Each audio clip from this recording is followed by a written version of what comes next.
Very good morning and a warm welcome to one and all present over here teachers. Thank you so much for joining on another Super Sunday workshop. And this time we're getting into an important topic that's generally called as the hidden curriculum or the silent curriculum. I would like to thank all the teachers who have been consistent in joining for the Super Sunday workshop, making it one of the most consistent efforts that ever, at least I have taken in my life. So we are there in the 125th Super Sunday workshop. That means 125 Sundays without any gap. And this cannot be possible without the encouragement that we get from the team outside who's present both on YouTube Live and here on Zoom. Now, when I say team, it is definitely a team effort. I'm not talking about our team members, I'm talking about you. You kept on suggesting a lot of topics and you kept on encouraging us by giving very good positive feedbacks, and that motivated us to research a little more with wide area and breadth of topics across the education industry, especially impacting the Indian education system in comparison to the global outset. So thank you so much for that, and I would like to continue on today's session. So I would like to also ensure that these Super Sunday workshops, whatever we speak, acts like a gateway to a whole new world of a topic. Today, if we talk about the psychology of praise, where we spoke about Carol Dweck, Dr. Carol Dweck, and her research in the praising aspects. And if we talk about the silent curriculum today, whatever we speak on, it's just the gateway, an entrance towards a huge area of information. I would request you to please, right after the session, take your time and spend a little bit on YouTube, to spend time a little bit on YouTube so that you can, have a little more depth and mastery of that particular knowledge. What does this do? This doesn't do anything. It doesn't impact. Tomorrow again, we're going to wake up early in the morning, go to the school. However, there is a subconscious change. There is a subconscious change of thought process. There is a subconscious change of confidence. And the time when you speak on a forum, maybe it's a staff room or even to students, the kind of knowledge that you would get at that particular moment, or the spark that will ignite a different set of words and conversation, I think that will what differentiate a person who's disciplined and consistent than a person who's not really aware about that particular knowledge. Doesn't mean that this is mandatory. Doesn't mean that this is mandatory. Somebody somewhere are definitely gaining knowledge in one way or the other, knowing information in one way or the other. This is just something more focused in the area of education sector. That's it. That's it. No pressure on attending on a Sunday. It takes a lot of efforts to wake up in the morning, take out the notebook, that to 10 o'clock to 11 o'clock, sit to study. So thanks to your parents, thanks to your family members, your spouse, your children for allowing you to sit like this and work. In fact, many teachers, we have stopped the video enabling for most people out there only for the reason that when you wake up in the morning and when you're just working in the kitchen, by mistake, if your video switches on, it is kind of embarrassing for yourself. That's why we have disabled that. So it's completely fine. Passive listening is absolutely fine with this particular session. Let's quickly move on with the session. As a token of a new initiative, what we're going to do is next time onwards, every time we are going to start the session, we'll share the presentation of what's going to be covered right in the beginning of the session, which means if today's topic is the silent curriculum, if today's topic is silent curriculum, I would like to request my team members Mukesh as well to please share the presentation on the YouTube. So I'm clicking on share over here. I'll get the link of viewing option. So anyone with the link can view the presentation and probably use it further wherever they want. So I would like to put that on the chat right away. I think you're able to see that. So the silent curriculum, it's also called as hidden curriculum, by the way. I think many people might know about it. For all the teachers who have not got the certificate, I would request you to please wait for another 2 days. Our team members, Mr. Rajesh and Swati, will be issuing the certificate by Monday or Tuesday. If you have not still received it, I would request you to please mail to them. Rajesh@superteacher.in, Swati@superteacher.in. That's it. That's it. So I've shared the presentation right on the chat. It is there on the YouTube live as well. And now you can go through the presentation while the presentation is actually happening, if you want. Yeah, let's quickly go forward and understand today's topic. It's going to be quite impressive. And Rajesh@superteacher.in, RAJESH@superteacher.in, and Swati@superteacher.in. Mukesh, you can put it on the chat. So let's quickly begin the session today. It's actually an interesting session. Not many people give so much of an importance to it. And in this case, in 3, 2, and 1, here we go.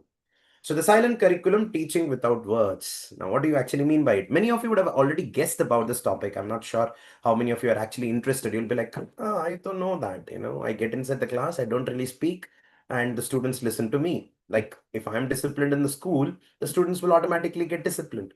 You're absolutely right. You're absolutely right. That's silent curriculum. Let's talk about it a little more in detail.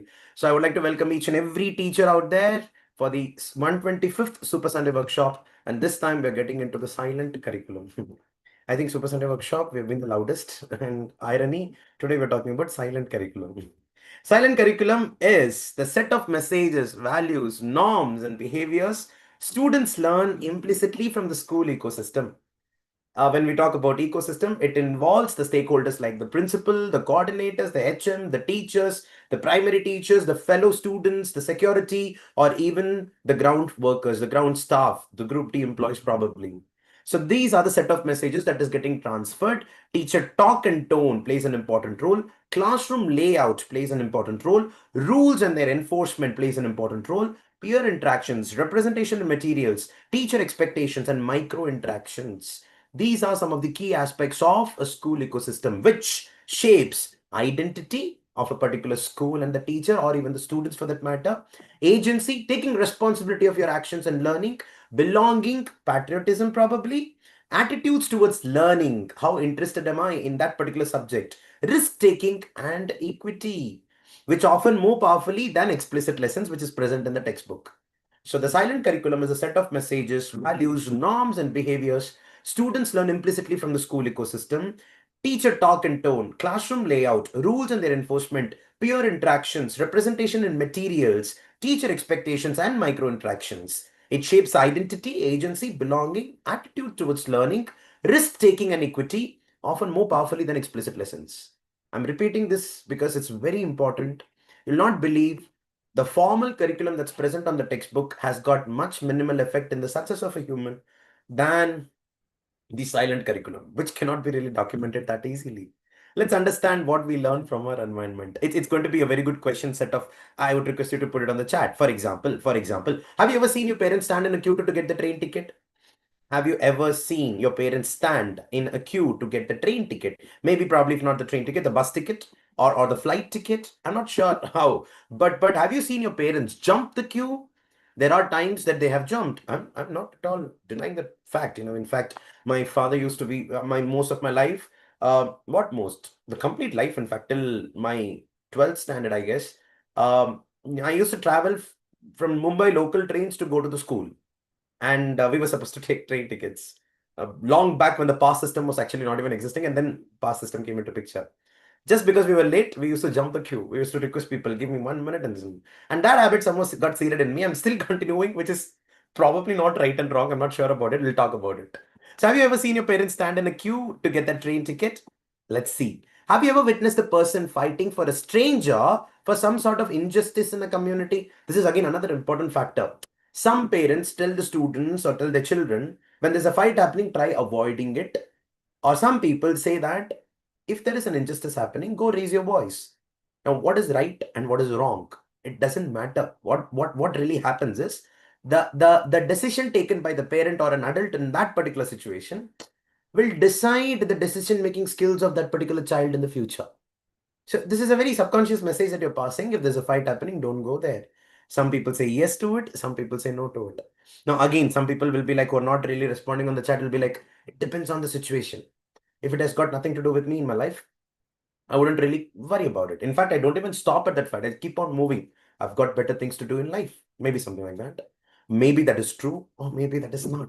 But it's not about truth or false. It's about, does it really matter or not? And it matters. Let's go forward and understand. Have you ever seen throwing, or have you ever seen anyone throwing that empty water bottle on the streets and not in the dustbin? Or the reverse, there is an empty bottle lying on the streets and you pick it up and put it in the dustbin?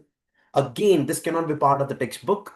Textbook can have a part of probably pollution. And are we really inculcating that? This is again a subconscious message. Many times. Did you know? Oh, this is interesting. Did you know what was zebra crossing right from the beginning?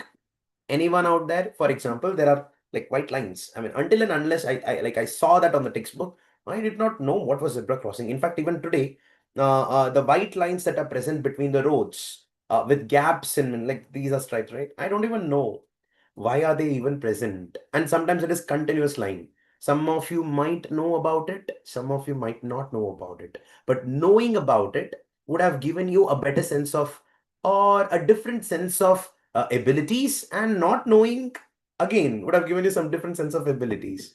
Let's go. Some people say no, no idea. Let's go forward. Let's go forward. Did you ever try copying the style of an email of your colleague? Copying their style of dressing, probably. Copying their style of writing, probably. Or the speaking, probably. Sometimes these inspirations do happen, but you just don't agree to that. Maybe. Or maybe not. Maybe or maybe not. Okay, conditional gaps, no overtake. Oh, no, ma'am, it's reverse. If there are gaps, then you can overtake. If it is continuous line, then you cannot overtake. Very smart, ma'am. How do you believe that airport? Exactly. How do you behave at airport security zone? See, how much ever civilized people behave, there are certain places where the human in us comes out. For example, airport security zone as is one area where I travel a lot these days, because of which I'm able to find that security zone is a place where you have to keep your luggage for the security. You will have 1 hour of time, but still you want to fight for that one tray on which you want to keep the bags. If you're able to relate to it, that's great. If not, then it's completely fine. Next is, do you follow the norms? Now, this is very important. What is called as norms? Norms are something normal, a man has to behave like this, a lady has to behave like this, and that's the norms, and let's follow that. Is it the case? Do you follow the norms or do you create them? So these are some of the questions, the answer to which is called as silent curriculum. Silent curriculum is that important area where we convey information without even knowing that we are conveying something. A child, a parent, sometimes when they go to a market, and when they tell their children, share the chocolate that you have just purchased, or share the toy that is, they're trying to tell that sharing is important. And this beautiful act when it's happening in the supermarket, and if the third child is watching that, again, that particular incident is basically the silent curriculum for that third child. This is not just for the child, this is not just for the children, it's basically for the complete adult society even. Now what's interesting is children learn faster. Adults give justification and reason, and they just get lost from there. Let's understand this. Let's go for it. Before we talk about the silent curriculum in our class, let's think about the silent curriculum of life. So basically, many of us did not learn standing in a ticket queue from a textbook, yet we do it. None of us had a lesson plan on bargaining in the market. Oh, my mother is beautiful in this. But we all know how to do it. We learned it by watching, absorbing, and experiencing. The same thing happens in a classroom. Our students are constantly learning things we never write on the board, and that's silent curriculum never documented. So this is an important session today. I would request each and every teacher out there to be very conscious about what you send as a message subconsciously. Let's understand this in a technical format. You will love it. So the first one is formal curriculum and silent curriculum. So basically formal curriculum, it's written in syllabus, tested in exams, controlled by lesson plans. Silent curriculum is all about unwritten but present, felt in experience but not really documented, shaped by culture and behavior. That is the reason some set of students who come from a certain background, or a community for that matter, they might have a certain practice which might not be considered as a norm. And just because it's not a norm, people label that as wrong. It's not justified at all. That's what they say. Silent curriculum is very important. Both run in parallel, but one is louder without even speaking. So what is louder over here? Is it the formal curriculum or the silent curriculum? It's obviously the silent curriculum. Let's understand this further. Classroom scenarios and informal learnings. We're going to have, this is not an exhaustive list. This is just the 5 areas that we were able to identify. For today's session, I would request you to just, figure out something more beyond this, but let's try to understand. Teacher behavior and interaction patterns plays an important role in silent curriculum. What are those examples? We'll look into it in a few minutes. Classroom setup and space use. The seating arrangement also gives a very good message. For example, I really love this point. Why do we consider the person standing in front of us, an important person? See, just imagine, there is a stage and the people are sitting at the bottom. Whoever is speaking on the stage, the people sitting down are always listening to the person. Why does that happen?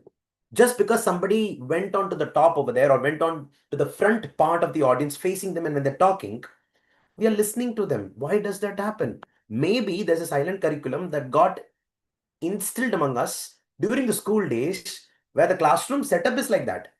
Now, is that a good thing or a bad thing? No, that's not what we are discussing. But there is a message sent that a person standing in front, listen to them respectfully. I hope you're able to understand. That's classroom setup and space use. We're going to talk about it in detail. Next is rules and their enforcement. Every setup will have a set of rules. Maybe it's an organization like schools, institutions like colleges, or it could be, corporates like corporate offices that we all have. Now, interestingly, rules and their enforcement is determined by two important factors. One is called as morals, the other one is called as ethics. Morals and ethics, or ethics and moral, play an important role of behavior of a particular person in a particular setup. Now, interestingly, this particular setup that we're talking about, okay, I'm sorry. This particular setup that we're talking about has some dilemmas as well. And that's where rules and enforcement comes into picture. Sometimes you're happy with the workplace and sometimes you just are very unhappy. You quit the job and you just go away, right? And when you come out, you start blaming the system. You don't actually blame the system. You have a certain value system for yourself, and that particular location or the place where you were working was not matching with that. And there was a dilemma over there, probably a moral dilemma, and sometimes you label as politics, or sometimes an ethical dilemma. Dilemma is all about a rule that's present within the system, but that rule is not at all applicable in your value system. We'll talk about it, don't worry. Learning materials and representation. Then peer culture in class. Now, learning materials and representation is all about what kind of materials you're learning. Is it the NCRT textbook? What are they conveying from that? Is it the notice board? What are you announcing through that notice board? It's peer culture in the class, like how easily you're adapting to different diverse set of audience. Like students are going to come from multiple backgrounds. There's a huge problem, especially in cities, metropolitan and cosmopolitan cities, and even in tier 2 towns. Students are coming from multiple backgrounds. How are we addressing them? And that's peer culture in class. Let's understand all these things with some scenarios. Let us see if we're able to relate. The first point number one, teacher only praises correct answers. It indirectly conveys that mistakes are bad, don't take risks. Generally, when the students talk in the class and you ask a question, you're asking some questions like, and then the moment correct answer is there, you start praising, hey, fantastic job, you did a nice job. You were able to remember. That's good. Now, here, the person who said wrong, rather than saying them you're wrong, you're very close to the answer. Could you just correct it a little bit? I think you're trying to remember. Just enhance your skills on remembering. Something like that. And this is what we were speaking in the last session on the psychology of praise. So mistakes are bad, don't take risks is a subconscious message that we are trying to pass through teacher praising only the correct answers. Nice, no? Small but important. Let's go forward and understand. Teacher stands near certain students more often. I do not know how many of you have done this. I got attracted to certain positive set of students who always, give the right answers and brighten up the class. I have this habit of going and standing near them. It actually sends an indirect message stating that they're more important, which the other children might not feel. I know some teachers, they also do this. Whenever the child is naughty, very indisciplined, notorious in the class, you go and stand near that particular child. Yeah, so that the child is controlled. That is also a good strategy. Good or bad is not the point. That sends a message that they are more important. I hope it's nice. No? Let's go forward. Let's go forward. Teacher uses friendly tone with some, stern tone with others. Now, this sends a message that fairness is selective. These are the learnings of the silent curriculum. Mistakes are bad, don't take risk.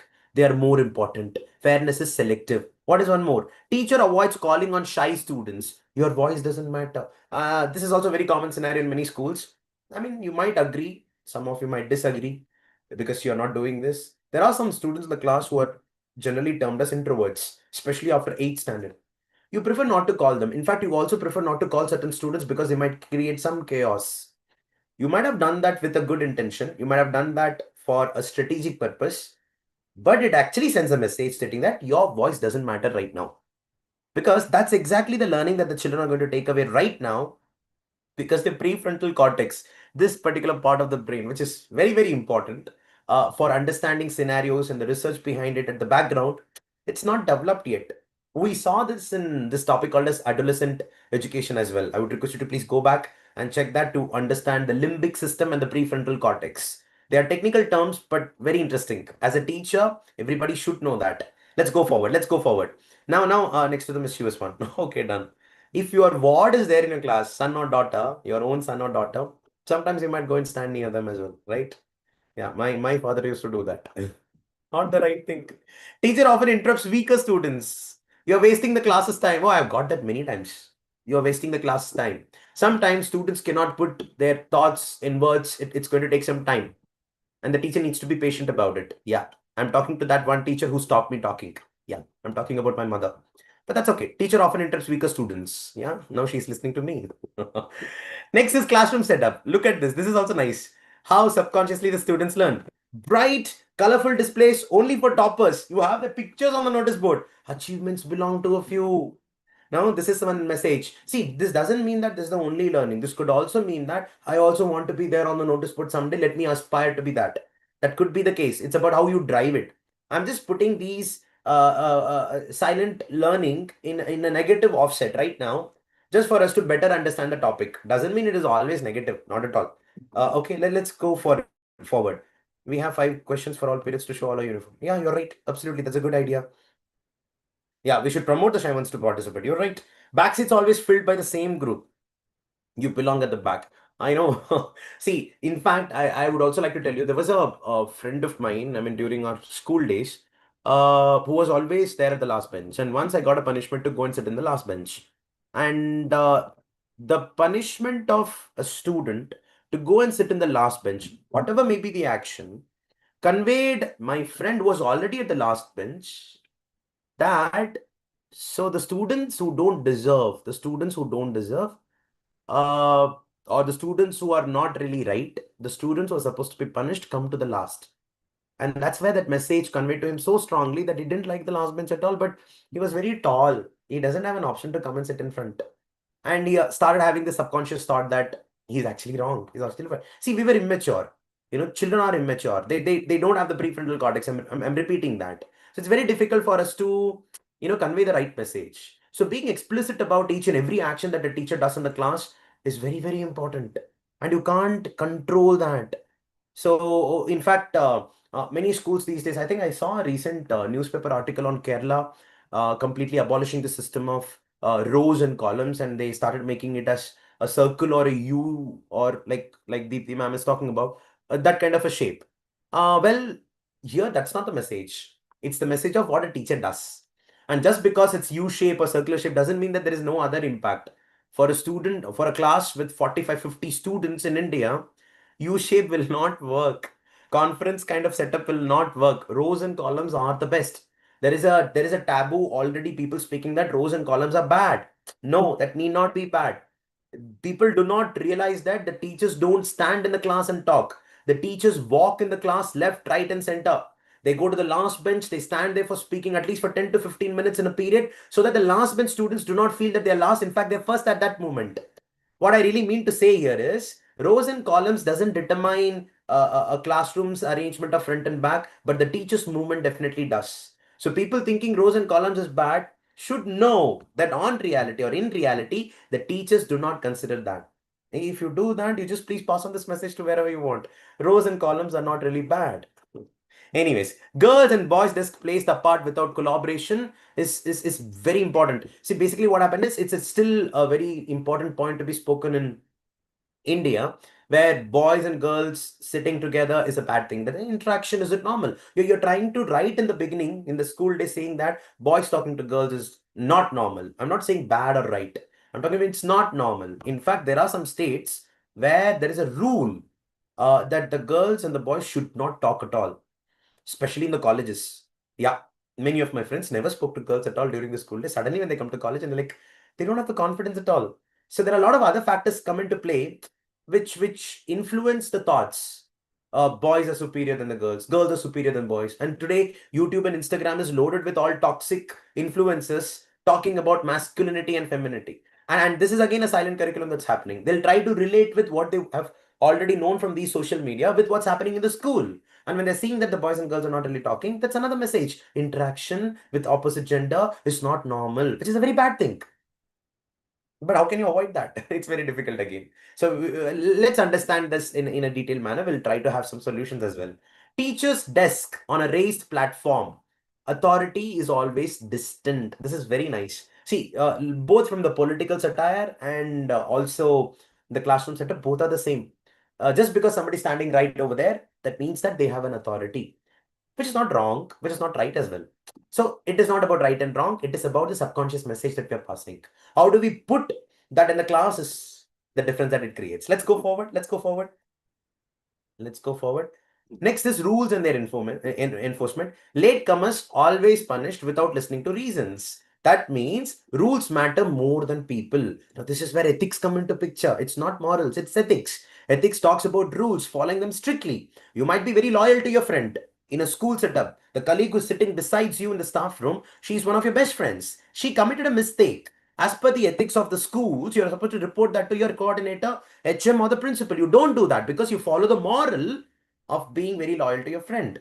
So what would you follow? Moral or ethics? This is where dilemma comes into picture. So rules and their enforcement, whatever you do, it's not just about you and your friend. It's also to the third teacher who's presenting nearby, who's just present nearby to learn, what silently you're conveying them. Oh, she's been loyal. Let me do that. Okay, let's go on. Discipline enforced only for some students. That is, justice is unequal. Now, I think this is a very good example. There was an incident where a professor comes and starts shouting at some students, like everybody's in discipline, and that particular lady just get up and get lost. He doesn't give any reason. He just asks the lady to get up and get lost. It's happening in a college. I've seen this as an advertisement in one of the YouTube videos. And then he starts asking, once the lady goes out of the class, she asks, what happened? I mean, why are you sending me out? Then he says that you can't ask any questions to me. It's like showing authority. Just get lost. That's it.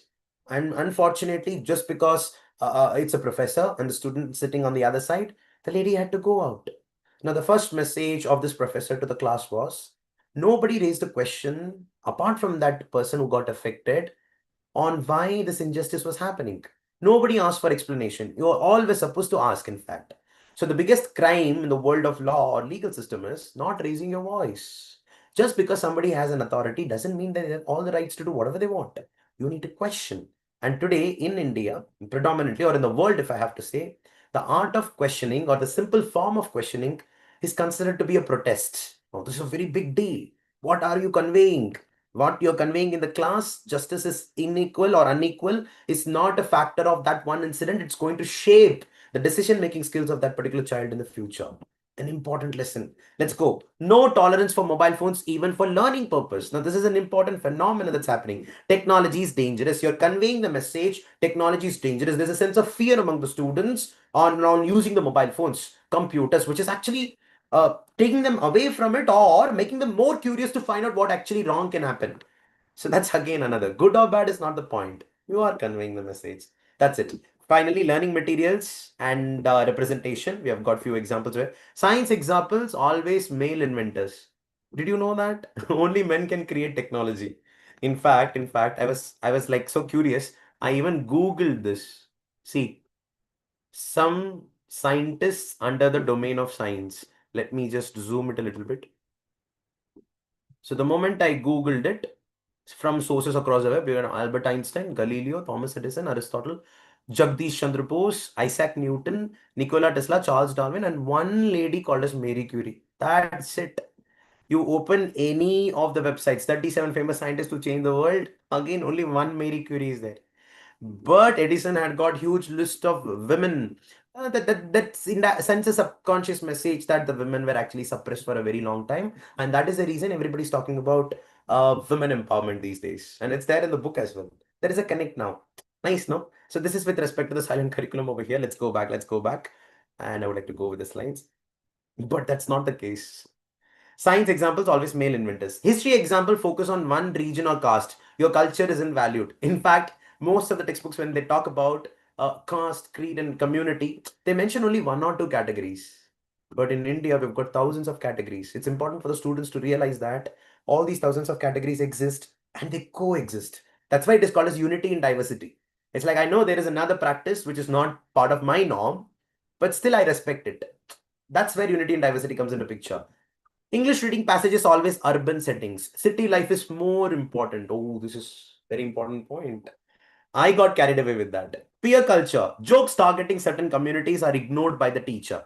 Sometimes the children actually, at this age, even I would say 8th, 9th, 10th, 11th, and 12th, I've heard students shouting the names of communities to a very large extent. This era, 2025, you're talking about it. I'm not sure how many schools have witnessed it, but it's a wrong thing. If a teacher is involved, teacher gets like scared of. There's a sense of fear that if I speak about it, my job is going to be at stake. I'm not sure how many of you have undergone that. Leaders for group work always chosen from same clique. That means leadership belongs to certain types. This is again peer culture, sending a wrong message. Teacher accepts louder voices as correct. Volume equals value. This is again important. Just because a child is loud, a teacher is loud, they're considered. They think, the opposite person thinks that they're confident. Confidence is not a function of loud noise. See, whenever I'm talking in a session, I shout aloud. I really shout. You know that very well. Many of you have attended some of our training programs. But when Sundar Pichai speaks, you have seen that he's very calm, serene. Still, you listen to him for 1 hour. So loudness is not a function of confidence, but people think like that. In fact, many of the train the trainers program, they even say that be loud, be bold, stand like this and speak. People love it. No, no, stop all that nonsense. Just be natural. That's enough.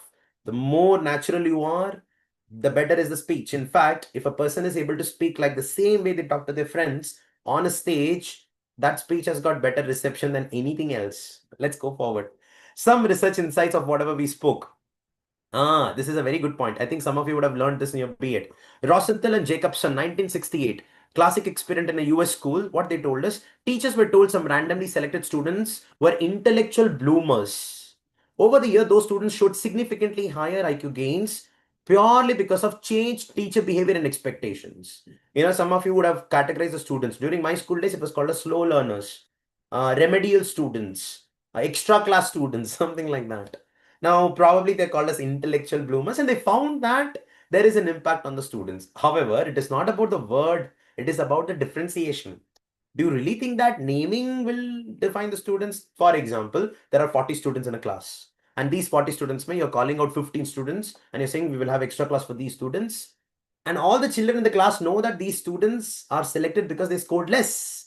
And still you call them intellectual bloomers. What message are you passing? Are you really passing on the message to the students that you are intellectual, but today you are not intellectual? No, it is about the other students thinking that the school is faking, the students are faking, or the teacher is faking, something like that. So it has to be very careful decision on what you name them. You can directly tell them, let's have extra classes that you also score better. That's it. Now, this is coming directly under the concept of Pygmalion effect. Now, Pygmalion effect is that particular phenomena where your performance is dependent on uh, external expectation.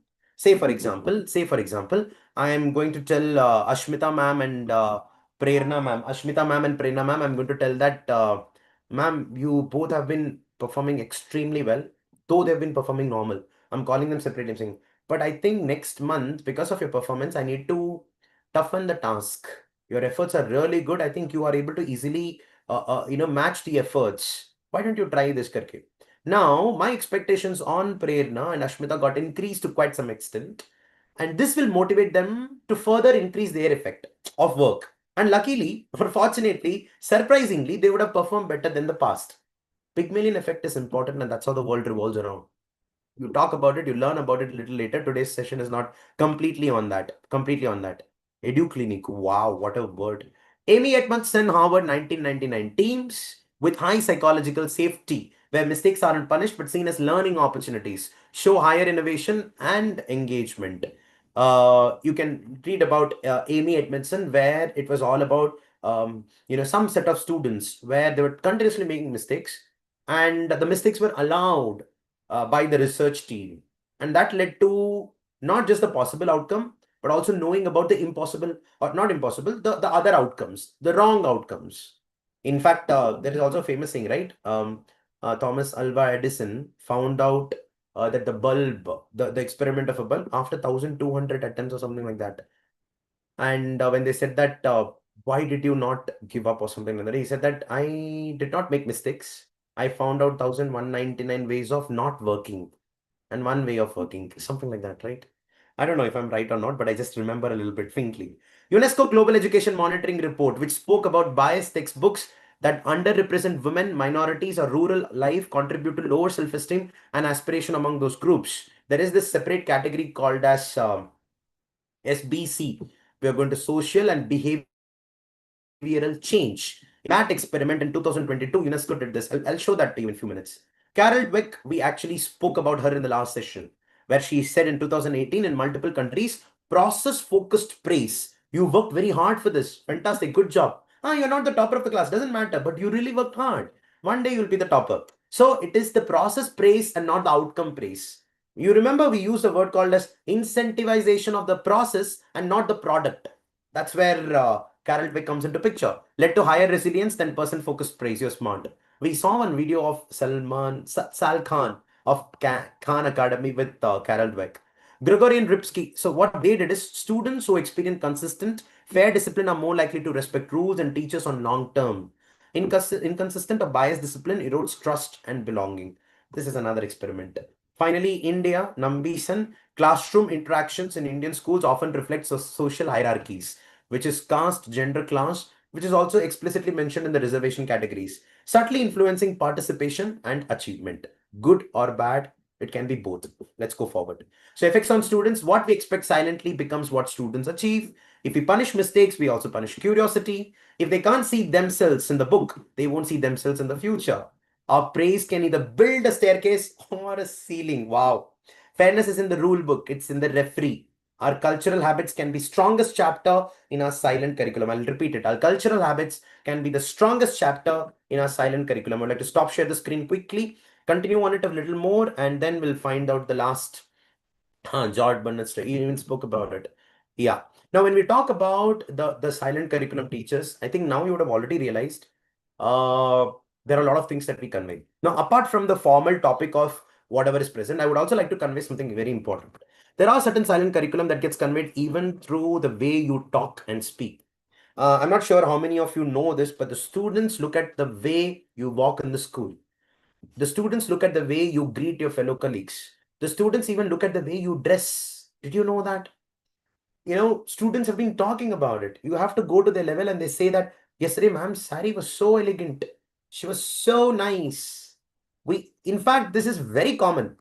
So you're right in the morning when you wake up and come to the school, you're in a hurry and you just put on something and you come. It is also going to convey the message. I think this classroom doesn't demand that. This particular classroom setup does not require you to be well dressed. This classroom setup does not require you to be elegant. So probably this classroom is not really fit for that. So there's a proper silent curriculum which gets carried. But, irrespective of the painting of the walls of the schools, if the teachers really focus on their personality development, their thought process, personality development is not just about, the way you talk, behave, and dress. It also talks about the way you respond, the way you teach a particular topic, the way you get engaged with the students plays an important role. So it's not just about the curriculum. It's just not about what happened in the past and you keep speaking about it. It is completely a function of a teacher's behavior.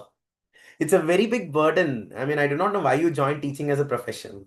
This is not the case with any other profession. Work from home jobs. My wife has been working for the last, what, 8, 9 years in an IT company, and she's completely work from home. No worry about the personality. Of course, during the talk, a lot of things are sensed. It's important, but not so much as a teacher. In fact, a teacher has to literally pretend, literally act. There'll be a lot of pressure. Parents are shouting right at your face. Still, you're like smiling. It's okay, son. Don't worry. I'll take care of things. And then when you go back, you release all the frustration probably on your husband or mother-in-law. That's a different story altogether. But it takes a lot of efforts for a teacher to actually act and pretend, and you do that. Well, this session is just conveying another message stating that just act better, a little more, put some efforts. Some conscious steps that you can take.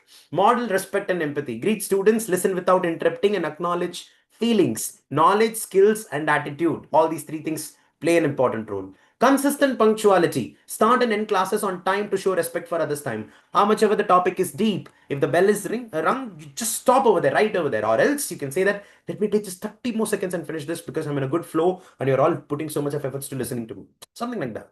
effort, let's have punctuality. Organized and clean environment, keep classrooms tidy and materials in order. Students mirror this habit. There are a lot of times when there is a paper ball, students play with that. It's there on the classroom. You ask one of your students to take it up and put it in the dustbin. You think that if you tell him to do that or her to do that, they'll learn this. No, the better learning is happening when the teacher is bending down, taking that, not taking that, taking that garbage and putting it in the dustbin without even conveying that the classroom is bad. See, there are so many you just don't have to do it. You just don't have to speak it. Just pick it up and throw it.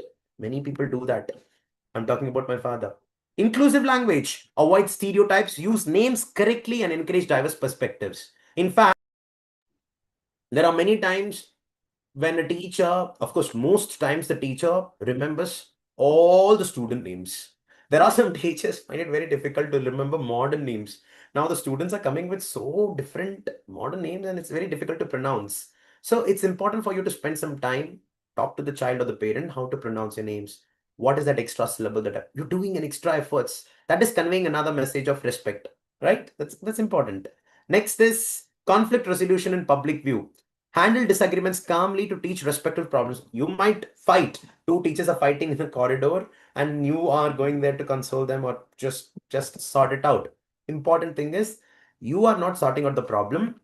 You are conveying a message to the students that if something happens like this, try to act like this. Something like that.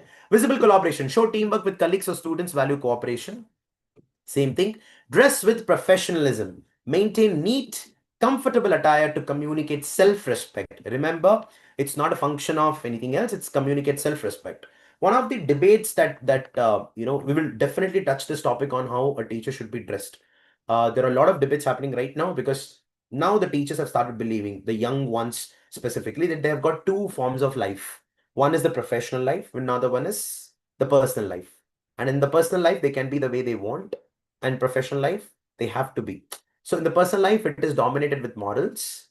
In the professional life, it's dominated with ethics. Now, unfortunately, even though you categorize professional and personal life, in reality, both are the same. It's very difficult to identify the differences, at least from the audience perspective. If I'm going to a supermarket and I've seen my sir or ma'am in the supermarket, I'm going to give the same respect. Good evening, ma'am. I don't call hello, Mr. Rajgopal, hello, Mr. or Miss Sumitra. We don't do that, right? You still give the same sense of respect. So supermarket at that particular moment became an interaction of a student talking to a teacher, which is another school altogether. So at least in the teaching setup, it's very difficult to identify the difference between professional and personal life. This is just my opinion. If I'm wrong, just put it on the chat. I need to learn about it. There's going to be a separate topic on teachers' behavior in professional and personal life. Not right now, maybe in another 2 or 3 Super Sundays. Silent signals for discipline. Use non-verbal cues like eye contact and hand gestures instead of shouting. Yeah, some teachers, they stare at you. They just look at the students. And just at the looks, they're like, okay, ma'am, I'm going to be quiet. Celebrate effort and not just results. Carol Dweck, publicly appreciate perseverance and not just marks. Hey, you worked very hard for it, Ra. That's okay. Your 99 marks is 1,000 times better than that 100 marks because you put a lot of efforts, or your 80 marks is more than that. Everybody do not get the same platform to study, but everybody gets the same platform to write the exam.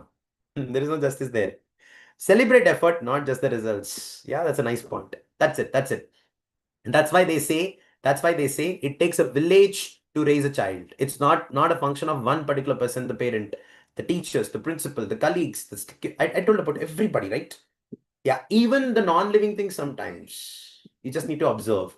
That's why they say it takes a village to raise a child. From this particular session, the extended learning could be social and behavioral change, SBC by UNICEF and UNESCO. Civic sense, an important topic. We'll touch upon this one of the days. India has got the poorest form of civic sense. The recent index actually listed it out. One of the incidents in America, that a woman actually, stole some materials from a supermarket and then she did not pay the bill for it. What's really interesting is the video becomes viral not because of this incident, but because of the retaliation. Right after you're caught, you're like, I'm ready to pay for it. I'm sorry, I did a mistake. No, you knew that you're going to do it. It's wrong. Don't escape. It's like that. Attitudes of a teacher, which is National Professional Standards for Teachers as per NEP, talking about professional standards of teachers. That's it. That's it. That's it. So that brings me to the end of the session today, teachers, on the topic of, what is this topic? The silent curriculum. Lessons taught without teaching of words. So thank you so much. It gives me an immense pleasure. to have completed 125 sessions with all of you. Small bites of information on Sunday can lead you to a plethora of information and knowledge eventually. The Super Sunday can also act like validation for what you've been doing is absolutely correct, and please continue doing it even if you don't get the motivation from the setup there you are, wherever you are. So it really means a lot for all the team members at SuperTeacher to thank everyone for being consistent. We would like to continue achieving more milestones. Super Sunday workshop will continue forever. And I hope to meet you in every Super Sunday workshop. Thank you so much, teachers. Great interacting with one on all this topic. I'd like to meet you again in the next Super Sunday workshop with another interesting area of education. Until then, bye and Jai Hind. Thank you so much. Thank you, thank you, thank you, teachers. I would like to thank personally all the teachers who attended the CS GEMS event in Hyderabad. We witnessed around 200 participants from across 8,500 schools actually coming into picture with respect to learning computer science education in collaboration with Quark 25 Bits Learning. It was a fantastic event. We had a robot as well in the scenario. I'm not trying to use this as a platform for marketing, but 23rd August, it's happening in Bangalore, and I'd like to request you to please visit the website superteacher.in, go to the event section. If you want, you can register your seat. It's free of cost. We don't charge for this. And then September 6th, it's happening in Chennai. Then again, it'll happen in Kerala as well. I'm going to travel like crazy. That's it. That's it. That's it. So please participate. I would like to see you in the physical setup as well. Thank you so much, teachers. Ondula ma'am, 50th session. Oh, wow. Congratulations. Enjoyed. Oh, Sujata ma'am, good. Yeah, remember to see you. Thank you so much. Ira. Yes, we're planning to do in Orissa. To be frank with you, right now the bandwidth doesn't allow me to do that, but we'll do it. Let's see. Yeah, many teachers have been mentioning this as a point, like it has been part of your Sunday schedule to attend Super Sunday workshop. You don't have any idea how much it means to me. You're just including me as part of your family time on a Sunday. So it really brings a lot of responsibility on our shoulders to come up with the best content and delivery as possible. So thank you so much for that. Thank you so much. Thank you, Parna ma'am. Thank you, Nilanjana ma'am. Mala ma'am. Thank you so much. Aruna ma'am, 70 plus. Oh, I can definitely know that. Subhira ma'am, Nisha ma'am. Thank you. Thank you. Pratnya ma'am. Pooja ma'am. Thank you so much. Yasmin ma'am. Yes, ma'am. Definitely. Definitely, Yasmin ma'am. It'll be online as well eventually. It's not announced yet. In I'm in a position to talk to Bits Pilani. We'll do it. Devasmita ma'am. Thank you. Sunita ma'am. Thank you, Pooja ma'am. Pramisha ma'am, it's exclusively for computer science teachers on 23rd August in Bangalore at IISc Bangalore. You will be getting the mail. You will be definitely getting a mail. Thank you. Thank you so much. Asha ma'am, thank you so much. Dolly ma'am. Yeah, I know. Thank you. Thank you. Good to know that. Shaila ma'am, thank you so much. Maharjyoti ma'am, you need to go to superteacher.in website and click on events. Once Chennai event is confirmed, you'll get to see that as well. We're yet to receive the mail from IIT Chennai, and then we'll do that, Madras. Thank you, Hemlata ma'am. Good to see you. Thank you, Mangala ma'am. Yes, CHMs will happen in Pune as well this time, I guess. There's some discussion. Yeah, Pune University is the location. Right, right. Thank you, Meenal ma'am. Geeta ma'am, thank you so much. Thank you, Sai Lakshmi ma'am. Good to see you. I wish you continue on the sessions every Sunday. Thank you, Sujata ma'am. It's a weekend, teachers. Thank you, Ambigai ma'am. That's a very good way of appreciating.